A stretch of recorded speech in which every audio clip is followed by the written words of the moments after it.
तो हम लोग कफ का आज पार्ट 2 स्टार्ट करेंगे। तो कल तक हमने कुछ रेमडीज़ पढ़ी थी, तो आज जो रेमडी हम स्टार्ट करेंगे पहली है स्टैनम मेटालिकम। तो स्टैनम मेटालिकम में हम सबसे पहले ये देखते हैं कि स्टैनम मेटालिकम में वीकनेस बहुत ज़्यादा होती है, ट्रेमेंडस weakness in chest, great prostration. ये चीज़ हमको कफ के साथ मिलनी चाहिए। The genius of स्टैनम met is the weakness of chest. Patient get out of the breath even while doing everyday activities. Slight exertion की वजह से पेशेंट का पूरी तरीके से रेस्पायरेशन एकदम ऑलमोस्ट इम्पेंडेड कंडीशन में आ जाता है। यहाँ पे सिमिलर है हल्का सा कैलकेरिया आर्स के, लेकिन कैलकेरिया आर्स में स्लाइट एक्सर्शन से पेल्पिटेशन होता है, यहाँ पे स्लाइट एक्सर्शन से रेस्पायरेशन इम्पेंडेड हो रहा है। ये डिफरेंस है। A very important symptom one should keep in mind is that cough and dyspnea are aggravated by lying on right side. तो स्टैनम मेटालिकम में वीकनेस, ट्रेमेंडस वीकनेस है। वीकनेस के विदाउट ये प्रेस्क्राइब नहीं हो सकती। अगर कोई कफ का केस है और उसको चेस्ट में वीक फीलिंग नहीं लग रही है या जनरल वीक नहीं है वो, या प्रोस्ट्रेटेड नहीं है, तो स्टैनम प्रेस्क्राइब नहीं होगी। और इसमें क्या है कि राइट साइड एग्रावेशन है। Dyspnoea and cough aggravated by lying on right side. Cough is ameliorated by expectoration, और स्टेनम में एक्सपेक्टोरेशन से एम्लोरेशन होता है, और इसमें एक्सपेक्टोरेशन इजिली भी हो जाता है। विच में हैव अ स्वीट और salty taste. Nausea during cough episodes after coughing, soreness is felt in chest and trachea. फिर स्टेनम में sensitive to other opinions of her, other के ओपिनियंस को लेके बहुत सेंसिटिव होगा। अब स्टैनम मेट हम पढ़ाएंगे डिटेल में। कॉन्स्टिट्यूशनल रेमेडी है, ये डीपर एक्टिंग रेमेडी है, तो ये रो 5 की आती, शायद रो 5 में है। तो रो 5 में ये राइट साइड है, तो मतलब इसकी परफॉर्मेंस ख़त्म हो रही है, या जो ये परफॉर्मेंस करने की जो इसके अंदर कैपेबिलिटी थी वो चीज़ अब जा रही है। हमने बताया ना कि जो रो में राइट साइड होते हैं उनमें उस रो का सेंसेशन लैक होने लगता है या फिनिश होने लगता है। तो स्टैनम मेटालिकम वहाँ जब हम पढ़ाएंगे तो वहाँ से कवर हो जाएगी। कॉम्प्लीमेंट्री है पल्साटिला के। और एक्सपेक्टोरेशन इज कॉपियस, स्वीट और सॉल्टी इन टेस्ट और ऑफेंसिव। और स्टैनम मेटालिकम में क्या होगा, कफ की जो एक वॉइस होगी वो मेटालिक होगी। ये हम कैसे समझेंगे, जैसे क्यूप्रम में होता है मेटालिक कफ, वैसे इसमें भी मिलेगा। लेकिन मेटालिक कफ को हम समझेंगे कैसे, जैसे फॉर एग्जांपल कि अगर कोई हॉलो पाइप है मेटल का और उसके अंदर कोई खांसे, तो जो उस टाइप से आवाज़ आएगी, तो उस टाइप के सिमिलर आवाज़ होगी इसके कफ की, तो मेटालिक कफ इसको बोलते हैं। तो ऐसे ही मेटालिक वॉइस भी होती है जो मरकरी ग्रुप में मिलती है। तो इसमें मेटालिक कफ ऐसे हम समझेंगे कि कोई हॉलो मेटल का ट्यूब है और उसके अगर मान के चलो कि पेरिफेरी पे पेशेंट खांस रहा है, तो उसके अंदर से जो वॉइस मूव करेगी तो उस टाइप से रिलेटेड कफ की आवाज़ होगी। फिर कफ ड्यूरिंग नोसिया, ये इंपॉर्टेंट है, कफ ड्यूरिंग नोसिया स्टेनम में। तो अगर हमको मान के चलो कफ मिल रहा है, नोसिया मिल रहा है, एग्रावेशन लाइन साइड मिल रहा है, और ट्रेमेंडस वीकनेस मिल रही है, एक्सपेक्टोरेशन एम्ब्ल्यूरेशन मिल रहा है, expectoration sweet and salty taste में, और मेटेलिक वॉइस है कफ की, तो रेमडी स्टेनम मेटालिकम हो जाएगी। अगली रेमडी है ड्रोसेरा। ड्रोसेरा में क्या होता है, ड्रोसेरा का सबसे पहले कि हमको मेंटल स्टेट समझना है। ड्रोसेरा का माइंड जो होता है बहुत इंपॉर्टेंट है, इसके बगैर ये रेमडी प्रेस्क्राइब नहीं करनी। जनरली हमको हर रेमडी विदाउट माइंड के नहीं प्रेस्क्राइब करनी, लेकिन कुछ रेमडी का जो माइंड ऐसा होता है उनको एक्यूट में भी हमको स्पेशली कंसिडर करना है। तो ड्रोसेरा का माइंड जो होता है एक्सट्रीमली वायलेंट है, extremely suspicious, extremely jealous, extremely fearful, hurried, इस टाइप से। पेशेंट हमेशा समझेगा कि चारों तरफ उसके खिलाफ कॉन्स्पिरेसी चल रही है, और मतलब कोई ना कोई उसके खिलाफ प्लान कर रहा है कि उसको परेशान करने का या उसको मारने का, या उसके खिलाफ प्लानिंग स्कीम चल रही है। अब वो जो प्लानिंग स्कीम चल रही है वो फैमिली मेम्बर्स या कोई रिलेटिव्स या फ्रेंड सर्कल होते हैं जो ड्रोसेरा परसीव करता है। तो रूब्रिक है delusion surrounded by enemies, delusion conspiracies against him और हर। तो इसका मतलब ये है कि ड्रोसेरा हमेशा ये इस सिचुएशन में फंसा रहता है, हमेशा परसीव करता है कि चारों तरफ उसके एनिमी है और हर कोई उसके अगेंस्ट प्लॉट कर रहा है। यहाँ पे किसके सिमिलर है, यहाँ पे सिमिलर है नाइट्रिक एसिड के और मरकरी ग्रुप के, और रो 6 की जितनी ग्रुप की रेमेडीज है मरकरी ग्रुप हो गई, जैसे मरकरी ग्रुप में ही मिलता है हमें क्या, क्योंकि रो 6 में क्या होता है सेंसेशन है रिस्पॉन्सिबिलिटी, तो मरकरी के अंदर से रिस्पॉन्सिबिलिटी और लीडरशिप वाला जो कह लो कि सेंसेशन है वो अब निकल रहा है। तो लीडर कौन बनता है, जो एज अ डोमिनेटिंग होगा, अथॉरिटिव होगा। तो मरकरी में जब ये चीज़ जाने लगती तो मरकरी क्या सोचता है कि मेरी लीडरशिप जा रही है, इसलिए जा रही क्योंकि चारों तरफ लोग मेरे खिलाफ कॉन्स्पायर कर रहे हैं और हमको मारने की प्लानिंग चल रही। तो इसीलिए मरकरी ये परसीव करता है, और यही सेम चीज़ जो परसीव करता है वही रिएक्ट करता है, वो भी वायलेंट हो जाता है, वो भी किल डिजायर, डिस्ट्रक्टिव। और एनिमल किंगडम से कौन सी सिमिलर होगी ड्रोसेरा के, लेकेसिस हो जाएगी, क्रोटेलस हॉरिडस हो जाएगी। क्यों? क्योंकि जो वाइपर होते हैं, रेटल स्नेक हो गया और क्रोटेलस हॉरिडस हो गया, वाइपर फैमिली में आएंगे। तो वाइपर में क्या होता है as compare to elapid family, viper में क्या होता है कि सडन अनएक्सपेक्टेड अटैक मिलता है ज़्यादा, क्योंकि वाइपर जो स्नेक होते हैं, जो इस फैमिली के स्नेक होते हैं, वो जो शिकार होता है उसके पीछे जाते नहीं। जैसे इलेपिड में अगर हम आएंगे नाजा, कोबरा क्या करता है, अगर मान के चलो कोई रैट है, कोई चूहा है, कोबरा को उसको शिकार करना है, तो कोबरा उसके पीछे जाएगा और कोबरा पीछे जाके फिर उस पर अटैक करेगा। वाइपर जो क्या करता है, वाइपर में क्रोटेलस हॉरिडस आ गया, लेकेसिस आ गया, सेंकेरिस आ गया, और भी बहुत से वाइपर हैं। तो इनमें क्या होता है, ये पहले से अपना एक एरिया फिक्स कर लेंगे और वो वहीं पे एम्बुश करेंगे, बैठे रहेंगे। अब इनके पिट्स होती हैं यहाँ मुंह के पास, नाक जैसे दो कह लो कि होल्स रहते हैं, वहां से टेम्परेचर स्लाइड भी चेंज होता है, ये परसीव कर लेते हैं कि कोई आ रहा है, तो वो एम्बुश करे रहेंगे। सडन अगर कोई मान के चलो कि चूहा निकला या कोई चिड़िया निकली या इस टाइप से कुछ शिकार निकला, तो फटाक से शिकार कर देंगे। तो इससे समझ में क्या आ रहा कि लेकेसिस में यही चीज़ परसीव होती, कॉन्स्टिट्यूशन परसीव करता है क्या कि उसके ऊपर सडनली अटैक होने वाला है और कोई ना कोई प्लॉट कर रहा है, क्योंकि ये क्या है, पूरी एक प्लॉटिंग चल रही ना कि पहले एम्बुश कर रहे हैं, एक जगह देख रहे हैं वाइपर्स ने कैसे करता है। तो ड्रोसेरा यहाँ पे सिमिलर है। अब ड्रोसेरा का ये हमने मेंटल स्टेट बता दिया। अब इसका अगर हम कफ देखें तो कफ इसका होता है वॉयलेंट होगा, सडन होगा, पैरोक्सिस्मल होगा और एंडिंग इन वॉमिटिंग। ये बहुत इंपॉर्टेंट है, मतलब सडन, मतलब patient all of a sudden ऐसे बैठा रहेगा और अचानक से इतनी वॉयलेंट खांसी आएगी कि लगेगा कि ये क्या हो गया। तो वॉयलेंट, सडन, पैरोक्सिस्मल, कंटिन्यूअस कफ और एंडिंग इनटू वॉमिटिंग, ये इसका बहुत इंपॉर्टेंट है ड्रोसेरा का। Dry paroxysmal cough following each other rapidly causing choking, specially deep cough after midnight with yellow expectoration. और इसमें येलो एक्सपेक्टोरेशन और मिडनाइट के बाद एग्रावेशन है, ये हमको ध्यान रखना है। और इसका एक और इंपॉर्टेंट है कि पेशेंट ये कहेगा कि जैसे ही मेरा ऑक्सीपुट पिलो से टच करता है या बेड से टच करता है, मेरे खांसी एग्रावेट हो जाती है। मतलब ये कितना पेक्यूलियर सिम्टम है, यहाँ पे अगर उसके पिलो टच की या बेड टच किया तो उसकी खांसी एग्रावेट हो जाएगी। Must hold the abdomen and chest during coughing. Doctor Sarkar prescribe drosera in ADHD, attention deficient hyperactive disorder, not able to concentrate and study due to cough and restlessness. बताया drosera कि restless होता है। क्यों restless होता है? कि वो हमेशा समझता है उसके खिलाफ प्लानिंग, स्कीमिंग चल रही है और कॉन्स्पिरेसीज चल रही है और उसको कोई चीट करने वाला है। तो drosera is similar to tuberculinum. Drosera is similar to tuberculinum. Both remedy का मियाज जो ट्यूबरकुलाइनम तो ऑलरेडी नोसोड है और उसका मियाज सेंट्रल नोसोड है और उसका मियाज ही ट्यूबरकुलर है। ड्रोसेरा का भी मियाज ट्यूबरकुलर है। तो ड्रोसेरा बहुत सिमिलर है ट्यूबरकुलाइनम के। और किसके सिमिलर है मेंटल लेवल पे? मरकरी बताए, लेक्सिस बताए। और किसके सिमिलर हो सकती है? आयोडम की हो सकती है और एगेरिकस की हो सकती है। और किसके सिमिलर है?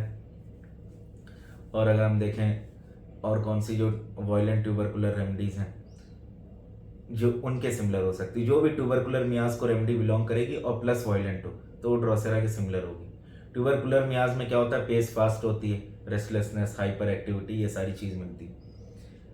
फिर और ड्रोसेरा में क्लोजर रिलेशनशिप टू क्यूप्रम मिलता है। Cuprum also has dry paroxysmal cough that lasts for an extended period of time. Although in Drosera the cough is ameliorated when walking. तो डिफरेंस क्या है कि क्यूपरम और ड्रोसेरा का कफ अगर डिफ्रेंशिएट करना है दोनों को, तो क्यूपरम में हमको मिलता है कि वॉकिंग से एम्लोरेशन नहीं है, ड्रोसेरा में वॉकिंग से एम्लोरेशन है। ये हमको ध्यान रखना। अब हम आते हैं अगली रेमेडी पे, corallium rubrum, red coral common name है, और फैमिली ग्रोगनेसी। कोरेलियम में क्या होता है, इसका कफ का पैटर्न हमको ध्यान रखना, मिनट गन कफ बोलते हैं। जैसे गोली चलती है लगातार, तो इसमें कफ उसी पैटर्न से आएगा ऐसे करके, मतलब इस टाइप से एक, यानी कि एक बार आया रुक गया। जैसे अगर एक बार आ रहा है तो इसका रूब्रिक क्या बनेगा, कफ सिंगल पैरोक्सिस्मल। इसमें क्या होगा, लगातार जैसे स्मॉल बाउट्स ऑफ कफ और फॉलोइंग ईच अदर रैपिडली। ये इंपॉर्टेंट है इसका कफ, ये हमको ध्यान रखना कोरेलियम र्यूब्रम का। और इसमें भी कॉजेटिंग फैक्टर र्यूमैक्स जैसा है, जैसे टिकलिंग, लेकिन र्यूमैक्स में क्या था, गन शॉट लाइक पैटर्न नहीं था। र्यूमैक्स में सिंगल बाउट, डबल बाउट ऐसे पैरोक्सिज्म थे, लेकिन इसमें मिनट गन लाइक कफ है। Rapid cough attack follow one after another, cough is followed by vomiting of stringy tough ropy mucus, और इसका जो एक्सपेक्टोरेशन है वो स्ट्रिंजी है। स्ट्रिंजी एक्सपेक्टोरेशन में और भी बहुत सी रेमेडी, काली बाई है, हाइड्रेस्टिस है, और भी बहुत रेमेडी। कंफर्मेटरी सिम्टम्स का क्या है, कोरेलियम र्यूब्रम का ये चीज बहुत यूनिक है, बहुत से लोगों को नहीं पता होगी, आज पहली बार सुनेंगे। Psoriasis of palm and sole, corallium rubrum में। अब फॉर एग्जांपल अगर कोई पेशेंट है, उसको सोरियासिस है पाम का और सोल का, और अगर हमको ये कफ पैटर्न मिल गया, तो रेमेडी कौन सी हो जाएगी, कोरेलियम र्यूब्रम। उसका कफ तो ठीक होगा ही होगा, उसका सोरियासिस भी ठीक होगा। तो ये लगता तो है शॉर्ट एक्टिंग है, लेकिन देखो सोरियासिस कवर कर रही है, ऑटो इम्यून डिजीज है सोरियासिस। और अगर हम देखें, डिजायर सॉल्टी फूड इसमें होगा कोरेलियम र्यूब्रम में। तो इसका कफ का पैटर्न बहुत यूनिक है, बहुत इजी, जैसे कोई गोली चलती है, एक दूसरे को फॉलो लगातार करेगा कफ, और शॉर्ट होगा, और टिकलिंग होगी थ्रोट में, जैसे र्यूमैक्स में होती है। Cough especially in cold air more indicated in winter, winter में ज्यादा इंडिकेटेड है। Cough minute gun hacking short like, cough nervous painful paroxysmal हो गया। अगली रेमेडी है हायोसाइमस। हायोसाइमस का मेंटल स्टेट पता है सबको कैसा होगा,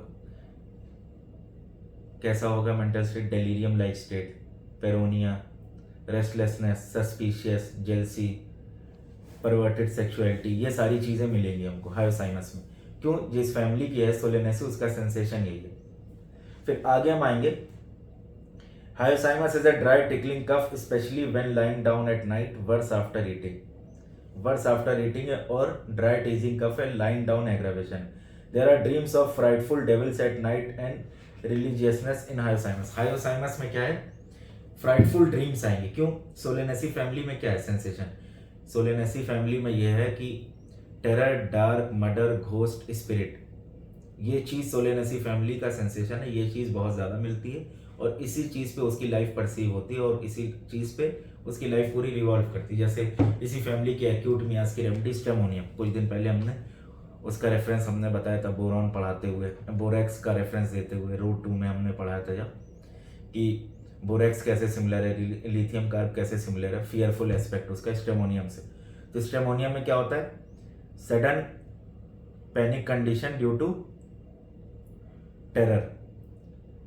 ऐसी सिचुएशन स्टेमोनियम की समझो कि फॉर एग्जांपल कि कोई बच्चा है और वो घर में बैठा हुआ है, और अचानक से एकदम अंधेरा हो जाए, लाइट चली जाए, और वो अकेला फील कर ले, तो जो पैनिक वाली कंडीशन होगी वो स्टेमोनियम की कंडीशन होती है। तो इसमें जो है हायोसाइमस की ड्रीम हमको ध्यान रखनी है। और हायोसाइमस क्या करेगा कि मेडिसिन को लेके सस्पिशियस होगा, क्वेश्चन करेगा कि ये जो मेडिसिन आप दे रहे हैं ये वर्क करेगी कि नहीं करेगी, नुकसान तो नहीं कर जाएगी, हमको ऐसा लग रहा है मेडिसिन नुकसान कर रही है, या कर जाएगी, इस टाइप से पेशेंट बोलेगा। Hyoscyamus cures dry cough in incurable cases when all remedies fail, मतलब ये लिखा है कि hyoscyamus cures dry cough in incurable cases when all remedy fails. When all remedy fails का मतलब ये होता है व्हेन इंडिकेटेड रेमेडी फेल्स, मतलब केस लिया गया, पेशेंट की रेमेडी जो आ रही है वो वर्क नहीं कर रही। अब वो मियास्मेटिक ब्लॉकेज हो सकता है, या हो सकता है कि कोई और रीज़न हो, लेकिन वहाँ पे लिखा हुआ है कि hyoscyamus cures dry cough in incurable cases when all remedy fail. और क्लिनिकल टिप क्या है, a cough that is aggravated by lying on back but better by lying on side especially in children at night and better in morning, nux vomica is the remedy.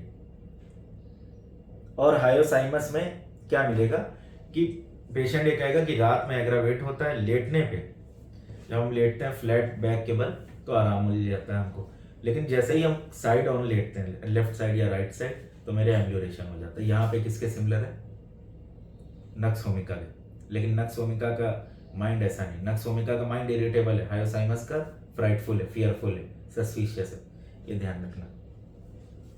अब अगली remedy है bryonia Elba.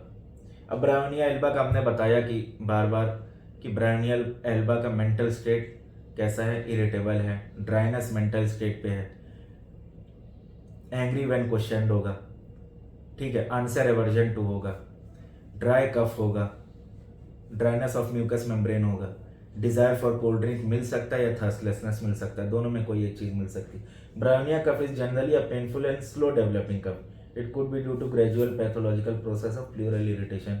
Plural effusion में, pleurisy में अगर उसका manifestation कफ के form में फिर आ गया है, प्लूरल इफ्यूजन मतलब लंग्स में पानी भर जाए, तो वहाँ पे ब्रायोनिया इंडिकेट होती है। यहाँ पे किसके सिमिलर होगी, कालीकार्प और ब्रायोनिया प्लूरल इफ्यूजन में सिमिलर है, दोनों में स्टिचिंग पेन होता है, ठीक है, लेकिन ब्रायोनिया में इरिटेबिलिटी ज़्यादा होगी, कालीकार्प में एंग्जाइटी पैनिक की कंडीशन ज़्यादा होगी, ये ध्यान रखना।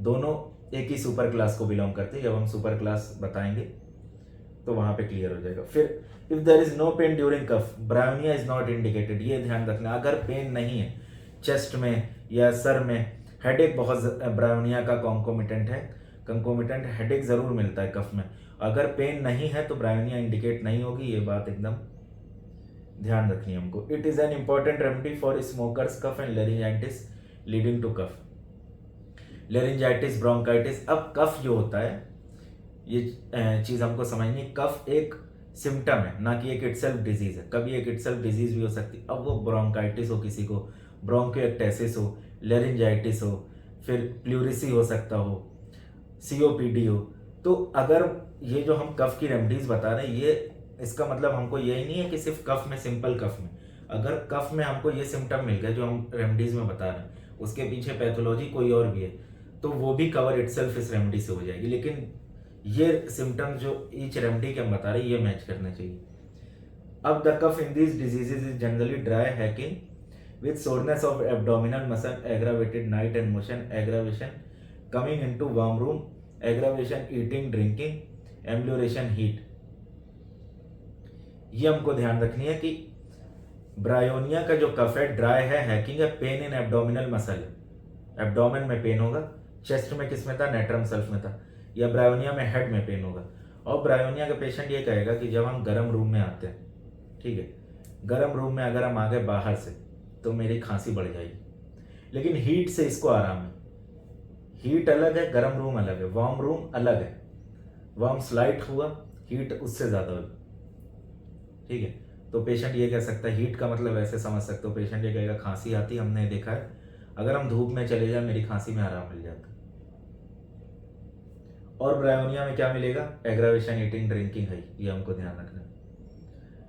Confirmatory symptom, desire to be quiet, एकदम क्वाइट रहेगा, इंट्रोवर्ट, इरिटेबल, कोई कन्वर्सेशन नहीं, किसी से कोई इंटरेक्शन नहीं। स्टिचिंग पेन इसका है, कालीकार्प के similar. Talks about business, typhoid miasm की रेमेडी है ब्रायोनिया, तो टाइफॉइड मियाज में business loss of elements from business loss, ये बहुत मिलता है। इसी के सिमिलर कौन सी रेमेडी है, नक्स वोमिका।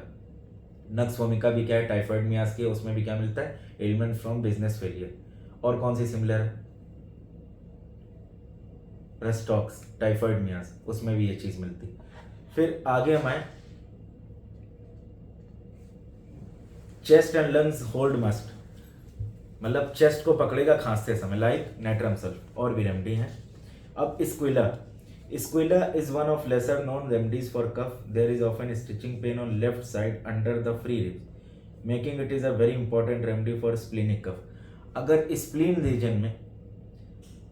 रीजन में जो लेफ्ट रिब हमारा जहाँ पे एंड होता है वहीं पे स्प्लीन होता है, अगर उस रीजन में हमको स्लाइट पेन हो रहा है खांसते समय, और स्टिचिंग पेन है तो रेमेडी कौन सी होगी? स्क्विला। स्क्विला का इंडिकेशन ये ध्यान रखना है, pain in splenic region, character of pain is stitching and the pattern of cough is characteristic of cough is dry, remedy will be squilla. A concomitant of squillar is gushing of tears और lacrimation with कफ। ये हमको ध्यान रखने की कफ के साथ लैक्राइमेशन। For example कि हमको स्प्लेनिक कफ मिल गया, लेफ्ट साइड पेन मिल गया और साथ में लैक्राइमेशन मिल गया। अब मान के चलो कोई पेशेंट आया, उसको 3-4 दिन से खांसी आ रही और हमने केस लिया, उसने बताया कि मेरे लेफ्ट रिब के नीचे जहाँ पे स्प्लीन होता है वहाँ पे पेन हो रहा है। और हमने पूछा और क्या हो रहा है, तो पेशेंट ने कहा कि जब से मेरे खांसी आ रही वहाँ पे पेन हो रहा है और हम ये देख रहे हैं खांसते समय मेरे आँख से आंसू बहुत निकलता है, लैक्राइमेशन बहुत होता है। तो कॉन्कोमिटेंट सिम्टम बहुत इंपॉर्टेंट होता है एक्यूट केसेस में और वहीं से रेमेडी निकल जाती है। तो यहाँ पे रेमेडी कौन होगी? Squilla. Squilla has tickling in larynx which excite the cough, constant cough with sweetish expectoration, burning of body while coughing. Burning भी होगी कफिंग के दौरान, खांसते समय बर्निंग होगी, ऐसे नहीं होगी। और स्क्विला में हम क्या देखेंगे? Constant hacking cough with profuse urination, high temperature, rapid pulse and great abundance of catarrhal symptom has been mentioned. मतलब एक तरफ हमको लैक्राइमेशन भी मिल रहा है, एक तरफ प्रोफ्यूज यूरिनेशन भी मिल रहा है। हमको ये भी चीज़ मिल सकती है, फॉर एग्जांपल स्प्लेनिक कफ है और पेशेंट को स्प्लेनिक कफ के साथ हम ये देख रहे हैं कि उसका यूरिनेशन भी प्रोफ्यूज हो गया और अगर हमको साथ में लैक्राइमेशन भी मिल गया तो तीनों चीज़ मिल गई, लैक्राइमेशन भी मिल रहा है, प्रोफ्यूज यूरिनेशन भी मिल रहा है, स्प्लेनिक रीजन में पेन भी मिल रहा है और स्टिचिंग पेन भी मिल रहा है। तो रेमेडी कौन सी हो जाएगी? स्क्विला मैरिटिमा। Dr. Boger brought great relief to a patient suffering from angina pectoris on the principal indication of profuse urination accompanying severe heart pain and much loose mucus in throat and trachea। तो एक doctor Bogar का case था, उसका angina pectoris था, साथ में concomitant क्या था? प्रोफ्यूज यूरिनेशन था और लूज एक्सपेक्टोरेशन के साथ कफ था। तो रेमेडी उन्होंने स्क्विला दी थी। Squilla is one of my favourite remedies belonging to liliflorae family. इसकी कौन सी है? एलियम सीपा और veratrum album. Liliflorae family की जो और रेमेडी, एलियम सीपा नहीं, विरेट्रम एल्बम आएगी। Lily family generally broader way में कह रहे हैं तो वहाँ पे एलियम सीपा आएगी।